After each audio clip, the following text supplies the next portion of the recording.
네, 이번 주는 연말 특집을 맞아서 한 해 동안 방송된 YTN의 보도와 프로그램에 대해 이야기 나눠보겠습니다. 오늘 함께 이야기 나눌 분들 소개해드리겠습니다.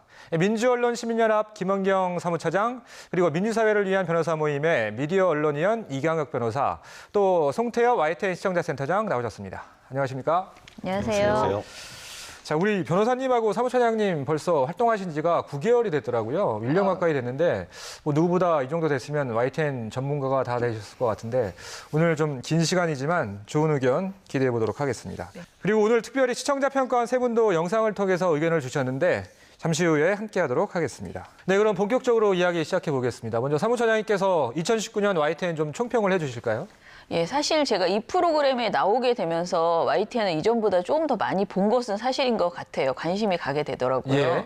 그리고 이제 민원연 같은 경우에는 저녁 종합 뉴스만 모니터링을 하거든요. 그래서 YTN도 나이트라인만 저희가 모니터를 했는데요. 예. 올해는 개혁적으로 새롭게 시작한 프로그램들이 있었죠. 더 뉴스나 뉴스가 있는 저녁 등 새로운 컨셉이 생기면서 저희들이 집중적으로 이런 내용들을 보게 되었습니다. 그런데 사실 처음에 굉장히 많이 기대를 했고 실제로 좋은 내용도 많았지만은 과연 국민들에게 이 방송이 YTN의 개혁을 상징적으로 보여주는 프로그램으로 성공했는가에 대해서는 저는 미지수라고 생각을 합니다. 예. 특히 제가 올해 내내 너무나 많이 칭찬했던 팩트 Y라는 그 코너가 있죠. 이 코너는 정말 최고예요. 그러니까 최고의 아이템을 아주 따갑게 잘 지적합니다. 우리가 말하는 팩트 체크가 반드시 필요한 부분들을 잘 짚어줬거든요. 그래서 제가 계속 거듭 칭찬을 하고 싶어요. 자, 하나 더 지적해 주실 부분이 있다고요? 그리고 좀 아쉽다고 생각한 게 있었는데요. 지역 뉴스나 문화 뉴스 등이 부족하다는 지적이 주변에서 많이 저는 들었거든요. 그런데 이 보도 전문 채널이다 보니까 YTN이 정치 분야의 뉴스가 너무 많은 것 아니냐라는 지적을 하더라고요. 근데 저희 이제 우리나라가 현실 정치가 너무 많은 뉴스를 제공합니다. 사실 최근 며칠만 해도 그랬습니다만은 이제 그런 특수한 상황이 이제 정치 분야의 뉴스가 많은 그런 원인이 되고 있는데요. 말씀하신 대로 정치 분야 외에 뉴스를 개발하는데 노력을 해야 될 것 같습니다. 좀 지역 균형 발전을 돕고 이제 국민의 문화 소비 수준을 높이는 것도 분명히 뉴스 방송이 추구해야 될 목표거든요. 내년에는 좀 더 재밌는 소식 그리고 이제 미래지향적인 소식을 개발하도록 노력을 하겠습니다. 예, 알겠습니다. 우리 변호사님께서도 좀 YTN 2019년 어떻게 보셨습니까?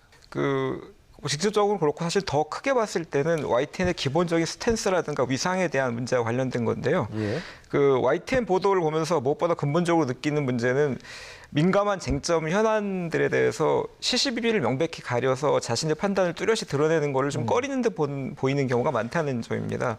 YTN 보도가 너무 양비론적인 게임식 보도, 즉 그러니까 경기 상황 그대로 전달하는, 그러니까 중간에서 그냥 이쪽에서 뭐라고 합니다라고 하는 거 그냥 전달만 하는, 그러니까 어떤 기계적 중립의 강박관념에서 못 벗어나는 거 아니냐라는 그런 지적이 나올 수 있다라고 보고요. 시사 대담을 통해서 YTN이 좀 어떻게 표현하면 외부 패널들의 목소리 뒤로 좀 숨으려고 하시지 말고 현안에 대해서 어떤 현안에 대한 시시비비 판단이라는 언론의 중요한 책무를 다하기 위해서 예를 들면은 앵커나 뭐 어떤 해설위원 이런 분들의 어떤 논평을 강화해서 전면에 내세우고 그런 과정에서 사실은 결과적으로 일정한 이런 분들의 스타화라든가 이런 것들도 방송 영향력 확대 이런 차원에서 의미가 있다고 생각을 하는데요. 내부적으로 좀 항상 고민을 하고 있는 거죠, 센터장님? 문제가 많죠. 사실 저희도 고민하고 있고요. 그래서 올해 편성 개편 때 이제 외부 어떤 직접 당사자가 아닌 패널 출연을 좀 대폭 줄여보자라고 해서 상당히 줄이기도 했습니다. 그런데 방송 여건이 그렇게 녹록지는 않아요. 그래서 여전히 좀 출연자들이 직접 당사자가 아닌 출연자들이 이제 많은 건 사실인데요. 그런 부분이 사실 제일 아픈 부분이기도 하고요.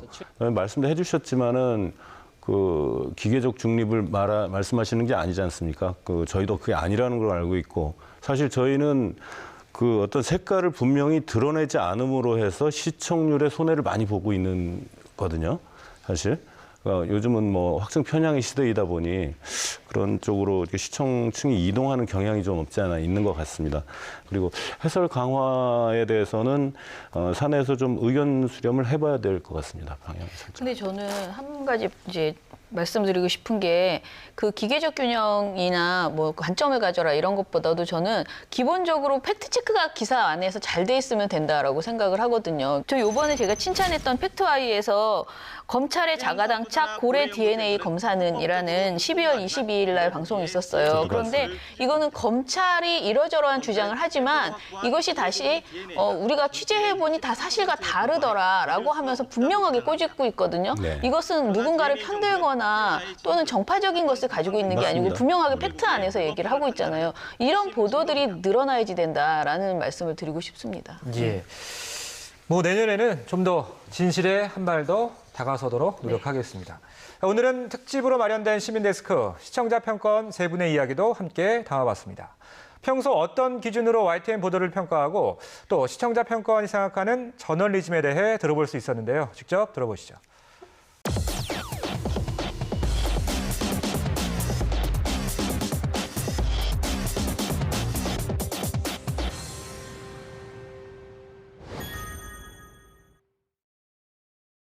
그 뉴스 주제가 시청자 입장에서 봤을 때 얼마나 중요한가 그 문제를 제일 먼저 아이템 선정을 기준으로 잡고요. 그 다음에 그 내용 자체가 구성이 알차게 되어 있는가, 그러니까 시청자 입장에서 꼭 알아야 될 정보들이 잘 배치가 되어 있는가 그 문제를 두 번째 기준으로 삼고요. 알기 쉽게 그리고 효용성 있게 쓸 수 있는가의 문제를 잘 고려를 해서 뉴스를 평가를 하고 있습니다. YTN 뉴스는 텔레비전 뉴스다 보니까 얼마나 그 내용과 부합되는 적절한 영상들을 사용을 해서 그 내용의 이해도를 높이는지 이런 것들을 중심으로 보고 있고요. 뉴스를 시청함에 있어서 궁금한 게 없이 이해될 수 있도록 하느냐 이 부분을 또 중요하게 보고 있고 우리 일상에 좀 밀접하게 영향을 줄 수 있는 뉴스들을 얼마나 다루는지를 조금 중점적으로 살펴봅니다. 뉴스라는 것이 공공의 이익에 기여할 수 있는 방법이 결국에는 어떤 세상을 바라보는 창으로서 더 넓게 또 깊이 있게 바라볼 수 있게 해주는 것인데 제작진들이 얼마나 더 노력을 하느냐가 그 공익성에 기여하는 데 많은 도움이 될 수 있다고 생각하고 그런 보도들을 선정을 하려고 합니다.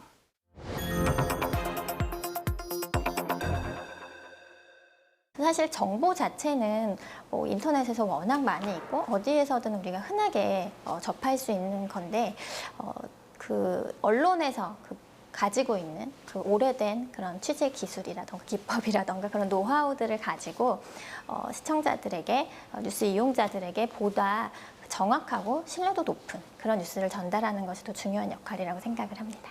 사회적인 분열이 굉장히 심각한 시대라고 생각을 하는데 언론의 어떤 책임도 분명히 어느 정도 있다고 생각을 하거든요. 많은 사람들이 지금 언론에 가지고 있는 불신이나 이런 문제들을 해결을 해야 되고 결국에는 언론인들이 스스로 또 많은 노력을 해야 되는 부분이라고 생각을 합니다. 네. 누구를 향해서 그 뉴스를 보낼 것인가의 측면을 생각을 하게 된다 그런데요. 그러니까 좋은 뉴스를 만드는 것이 결국은 시청률로 이어질 것이고요. 그리고 또 결국은 기업으로서의 언론에도 긍정적인 역할을 하지 않을까. 네, 시청자 평가원 세 분 이야기 잘 들어봤습니다. 센터장님, YTN 시청자 센터장으로서 우리 시청자 평가원들의 활약 어떻게 보고 계신가요? 세 분 모두 이제 저희 뉴스를 열심히 모니터해 주셔서 이제 항상 고맙게 생각합니다. 예. YTN의 이제 시청자 대표라고 말씀드려야 되겠죠. 저희 YTN의 이제 외부 감시 구조는 시청자위원회 11분 위원님이 계시고 평가원 3분이 계시고 그리고 매일 시간대를 나눠서 뉴스를 모니터해 주시는 시청자 모니터위원이 5분이 계세요. 그분들 한 분 한 분이 다들 열심히 해주셔가지고 저는 그걸 이제 내부에 전달하고 내부는 반박하기도 하고 이제 수긍하기도 하는데요. 이 자리 빌어서 모든 분들께 감사드리고요. 앞으로도 저희 뉴스의 품질 부문을 검수해 주시는 어떤 시청자 대표로서의 역할을 좀 잘 해주시기를 부탁드립니다. 예. 자, 그리고 평가원들께서 이 시대의 저널리즘, 뭐 논술 시험 문제 제목 같기도 한데 우리 사무처장님께서는 어떻게 생각하세요? 이 시대의 저널리즘 뭔가요? 아유, 항상 이게 고민이죠. 이 시대고 저 시대고 저널리즘은 늘 똑같은데 말입니다. 저는 어찌됐든 똑같은 말인데요. 민주주의에 도움이 되는 제대로 된 공론장 역할을 해주는 게 저널리즘의 역할이다라고 생각을 해요. 그 국민의 알 권리를 언론이 충분하게 충족시켜줘야 된다. 근데 이것을 일방의 이야기만 듣고 전달하거나 아까 여러 가지 우리가 얘기했던 사실관계 확인하지 않고 보도하거나 이러지 않아야 되겠죠. 분명하게 말씀드리고 싶은 건 민주주의 제도가 성공하기 위해서는 반드시 살아있는 제대로 된 언론이 필요하다는 것이고 그것이 우리가 원하는 이 시대의 저널리즘이 아닐까라는 생각을 합니다. 예. 우리 변호사님께서는 어떻게 생각하십니까? 예.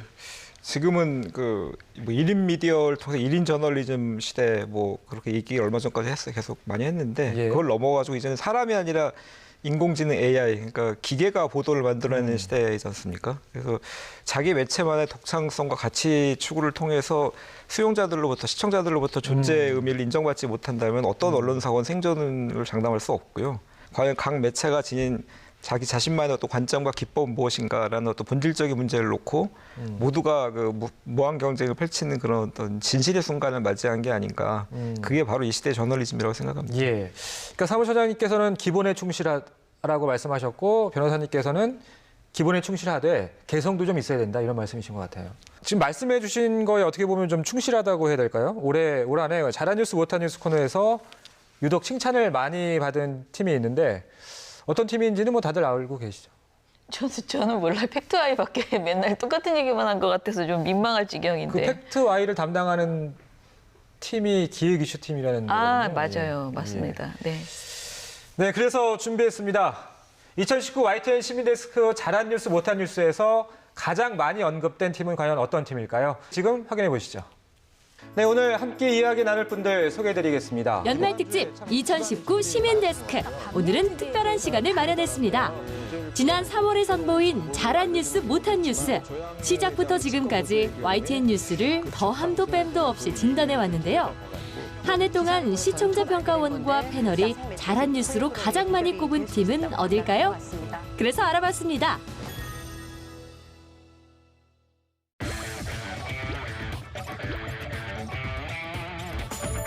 3위는 데이터 저널리즘 팀. 안산에서 화학 안전사고 최다 발생을 첫 보도로 최근 경기도 산림훼손 보도까지 방대한 양의 데이터를 분석해 사안의 심각성을 고발하고 있죠. 국내 언론에서 데이터 저널리즘의 선두 주자로서의 역할을 다하며 지난 7월 이달의 기자상을 비롯해 다수의 수상 성과를 올리기도 했습니다. 2위는 영상기획팀. 인터뷰, 샵 그런데, 스피드 뉴스 등 이슈의 신선한 방송 기법을 접목해 정보와 재미 두 마리 토끼를 다 잡았다 해도 과언이 아닌데요. 그중 인터뷰는 시청자들의 마음속 깊은 울림을 주며 호평을 받기도 했고요. 퀴즈 형식의 스피드 뉴스는 시청자들에게 도전 정신을 심어주고 참여를 이끌어내고 있습니다. 대망의 1위는 29번의 방송 중 무려 16번이나 언급된 기획 이슈팀입니다. 예상한 결과였지만 고맙습니다. 더 열심히 하겠습니다. 이게 뭐 제가 열심히 했다라기보다 훌륭한 팀원들, 훌륭한 선배님들, 또 훌륭한 동기, 그다음에 저희 또 인턴도 있거든요. 같이 열심히 한마음 한뜻으로 힘을 모은 덕분이라고 생각을 합니다. 저희 잘한 뉴스를 뽑아주실 때 항상 봐요. 그래서 다시 보기를 이렇게 항상 보는데요. 항상 저희 잘 말씀해 주셔서 너무 고맙고 저희 그 패널 분들께서도 되게 저희 칭찬 되게 많이 해주시는데 항상 감사하게 보고 있습니다. 늘 그렇게 평상시 하던 대로 열심히 잘하겠습니다. 내년에도 더욱 알차고 신선한 보도 기대할게요. 탑 오브 탑은 예상대로 기획 이슈팀이 차지를 했는데 고한석, 이정미, 홍성욱, 한동호 기자 이렇게 4명으로 중심으로 돌아가는 팀인데 이 2명의 기자 소감을 일단 들어봤고요. 저희가 좀 카운팅을 해보니까 29차례 방송 중에서 16차례나 잘한 뉴스에서 언급이 됐다고 하더라고요. 그러니까 2주에 한 번 꼴은 잘한 뉴스로 선정이 됐던 건데, 자, 변호사님 아까 무색무취하다고 이제 비판을 좀 많이 해주셨는데, 그런 측면에서 이 팩트와이를 담당하고 있는 기획 이슈 팀은 좀 열애라고 보면 될까요? 예, 그러니까 단순 속보 경쟁을 넘어서서 어떤 자신만의 관점, 문제의식을 갖고 이제 어떤 기획 취재라든가 대안 제시를 한다든가 이런 걸 강화하는 게 이제 YTN이 무엇보다 보완해야 될 점이라고 제가 말씀을 드렸는데요. 예. 바로 이런 거를 뭔가 좀 보완하고 잘하도록 하기 위해서 만든 일종의 선봉 부대가 바로 이 기획 이슈팀이 아니었나 싶습니다. 또 팀 구성의 인력을 또 늘려줘서 이런 이 기획 이슈팀을 정말 전사적으로 회사 차원에서 좀 팍팍 좀 밀어주시면은 좀 좋은 결과가 나오지 않을까 생각합니다. 예. 처장님께서는 앞서서 뭐 이미 칭찬을 많이 해주셨는데 네. 뭐 덧붙이실 말씀 있으실까요? 이제 최근에 출입처 제도에 대해서 막 찬반 논란이 있었잖아요. 예, 근데 예. 그 이제 가만히 들여다보면은요, 핵심은 뭐냐면 출입처에 가는 기자들이 있어야 되는 것은 사실이지만은 출입처가 없는 지금 이런 기획 이슈 팀이나 네. 데이터 저널리즘 팀처럼 그 이슈를 가지고 접근해서 다양한 의견을 모으고 데이터를 모으고 하는 팀이 반드시 필요하다. 그래서 이 보완 작용으로 이쪽이 좀 보강되어야 된다, 좀 더 강화되어야 된다라는 쪽으로 가고 있는 것 같아요. 그래서 YTN이 출입처 제도 자체에 대해서는 지금 뚜렷하게 어떻게 하겠다라는 안은 없지만 좀 더 변화했으면 좋겠다라는 생각을 해봅니다. 예. 네. 뭐 내년에도 멋진 활약 기대해 보도록 하겠습니다. 네, 참 잘한 뉴스 탑3로 꼽힌 뉴스들을 보면 아시겠지만 YTN 보도와 프로그램들이 SNS용 콘텐츠로 재가공되면서 시청자들에게 더욱 쉽게 소비되고 또 흥행하고 있습니다. 그렇다면 SNS 콘텐츠의 주 시청층인 청년들은 YTN 영상 콘텐츠를 어떻게 평가할까요? 저희가 직접 물었습니다. 내가 궁금한 뉴스 코너였죠. 시민 리포터로 활약했던 대학생들에게 들어봤습니다. 함께 보시죠. 뉴스도 이젠 유튜브로 본다. YTN도 돌발 영상 유튜브 채널을 비롯해 다양한 콘텐츠를 제작하고 있는데요. YTN의 SNS용 콘텐츠, 청년들은 어떻게 생각하고 있는지 들어봤습니다. SNS용 뉴스를 자주 보는데 사실 요즘 방송국에서 되게 채널을 많이 열잖아요. SNS 콘텐츠도 많이 생산하고 시청자로서 뉴스 채널이나 콘텐츠에 기대하는 건 어떤 오락적인 재미가 아니라 사안에 대한 이해나 뭐 정확한 정보 이런 건데 그냥 YTN이 가장 시청자가 기대하는 뉴스 콘텐츠 그런 SNS용 그런 제작물을 가장 잘 만들어내고 있다고 생각을 해요. 저는 의견이 반대였는데요. YTN에서 만드는 컨텐츠들은 대체적으로 유익하지만 막 눌러보고 싶게 아주 재미가 있거나 예능 같은 느낌의 컨텐츠는 별로 없어서 그게 조금 아쉽다는 생각을 많이 했습니다. 정보는 좋은데 약간 임팩트는 부족하다. 네, 약간 그런 느낌이 있어서 정치적인 뉴스도 좋지만 뭔가 일상 속에서 시민들이 뭔가 궁금해할 만한 내용을 좀 많이 다루면 그리고 좀 썸네일 같은 것도 좀 눌러보고 싶게 자극적으로 만들면 좀 더 인기가 많아질 것 같다는 생각을 했습니다. 그 와플 뉴스 보면 엄청 다양하게 콘텐츠들이 많거든요. YTN이 정말 많은 사람들의 그런 관심을 끌려고 다양한 콘텐츠를 시도하고 있구나라는 부분에서 되게 좋았어요. 근데 딱 떠오르는 임팩트 있는 채널은 없는 것 같아서 아쉬운 부분은 좀 있는 것 같아요. 친구분들은 뉴스를 어떤 방식으로 많이 소비하세요? 바쁘다 보니까 딱 TV 앞에 앉아서 뉴스를 소비하는 게 그렇게 시간을 따로 내야 되니까 그런 부분은 좀 어렵고 뭐 출퇴근하거나 아니면은 뭐 학교 등교할 때 많이 애들이 SNS, 유튜브 통해서 좀 많이 보고 있더라고요.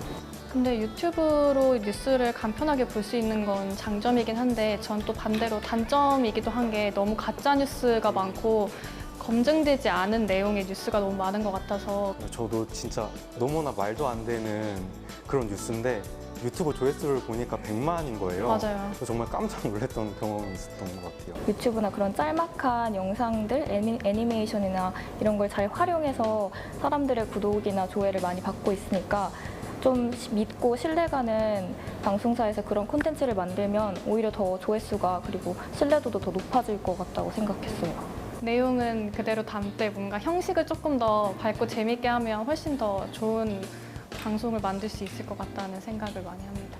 YTN에 출연하시면서 YTN 프로그램 여러 가지 보셨잖아요. 그럼 혹시 뭐 이건 조금 고쳤으면 좋겠다 아니면은 이런 프로그램이 새로 만들어졌으면 좋겠다 뭐 이런 부분 있으신가요? 재미는 있는데 딱 한 방이 없다, SNS 콘텐츠. 약간 컨텐츠 간의 차별성도 조금 부족한 것 같아요. 사실 컨텐츠 간의 차별성이 부족해서 왜 굳이 이렇게 따로 만든 거지? 라는 생각도 들고 또 자막 뉴스라는 것도 있는데 그거는 그냥 자막만 있을 뿐 일반 기사와 또 다른 게 없더라고요. 저는 한 방을 위한 과정인가라는 생각을 했었어요. 약간 여러 개를 하고 뭔가 하나가 인기가 있어지면 그거에 조금 더 집중을 해서 하려고 하는 건가라고 생각을 했었어요. 그럴 수 있겠다는 생각이. 그래서 그 부분에 있어서 YTN이 조금 조율을 좀 잘 해줘서 SNS도 조금 젊은 층이나 이런 사람들한테 임팩트 있게 주는 그런 채널들을 좀 활용하면 좋겠다라고 생각을 했어요. 자, 청년들의 평가 들어봤는데요. 글쎄 뭐 이 자리엔 지금 청년들은 안 계십니다만 우리 두 분께서는 평소에 SNS에서 유통되는 우리 YTN 콘텐츠 어떻게 보고 계신가요? 저는 굉장히 많이 보고 있고요. 예. 재미있습니다. 그리고 저는 강연을 할 때 그 사안을 맨 처음에 이렇게 전달을 해야 되잖아요. 그러면 주로 이제 YTN 뉴스를 보여주거나 또는 굉장히 잘 정리되어 있는 영상들이 많아요. 그래서 아주 즐겨 보고 있고요. SNS 콘텐츠 중에서 제일 제가 마음에 들었던 것은 일단 돌발 영상이 제대로 부활했다라는 점입니다. 요즘 돌발 영상이 좀 빠르게 그 이제 재미있는 그 뒷이야기들, 아픈 그 정치인들이 불편할 것 같은 그런 얘기들을 옛날처럼 이렇게 재미있게 잘 전해주셔서 좋고요. 변호사님께서는 평소에 SNS 많이 보시나요? 많이는 아니고 그냥 그 뭐 소위 대부분 아재들처럼 유튜브나 좀 보는데요. 그런데 어쨌든 YTN이 말씀하신 것처럼 그 국내 언론사정 유튜브 채널 그 구독자 수 최대지 않습니까? 그 다양한 콘텐츠를 그 즐기기 편하도록 그 좀 서비스하는 데 있어서 좀 선도적으로 잘하고 계신 거 아닌가. 그래서 좀 당연한 결과가 아닌가 싶고요. 그 예를 들면 우리 이 프로그램 그러니까 YTN 시민데스크 같은 경우도 모바일 환경에서 그 소비하기 좋도록 그 뭐 잘한 뉴스 못한 뉴스 코너별로 이렇게 쪼개서 서비스를 한다든가 이런 여러 가지 세심한 배려가 좀 돋보이는 것 같습니다. 사실 이제 이 공중파나 종편 이런 데서 이제 본방사수 개념이 이제 사라지고 있다고 그러지 않습니까? 근데 뉴스는 대표적인 본방사수 프로그램이거든요. 그런데 뉴스를 계속 보고 있는 건 참 지루한 일입니다. 그래서 이제 그걸 보완하기 위해서 점점 더 많은 시청자들이 이제 요구하는 그 모바일 또는 이제 다양한 길이 주로 짧은 콘텐츠 많이 소비하지 않습니까? 그런 그 뉴스 콘텐츠의 다양성을 좀 추구를 해야 되고요. 그 내용은 이제 저희가 돌발 영상을 유튜브 서브 채널로 얼마 전에 독립을 시켰거든요. 그만큼 좋은 콘텐츠에 대한 관심은 항상 이제 시청자들이 이제 갖고 계시고 반응을 해주신다는 뜻인데 그런 면에서 시청자와의 접촉면을 넓힐 수 있는 그런 서브 채널이나 그런 콘텐츠 다양화를 위해서 노력을 해야 된다고 생각하고 있습니다. 예, 앞으로도 좀 더 많은 성장 기대해 보도록 하겠습니다. 2020년 아직까지는 좀 2020년이 입에 딱 붙지는 않는데 며칠 안 남았습니다. 뭐 2020년 새해에는 재미있는 시민데스크 또 좀 더 진실에 다가서는 YTN 보도 기대해 보도록 하겠습니다. 지금까지 연말특집 2019 시민데스크 세 분과 함께 이야기 나눠봤습니다. 올 한 해 고생 많으셨습니다. 고맙습니다.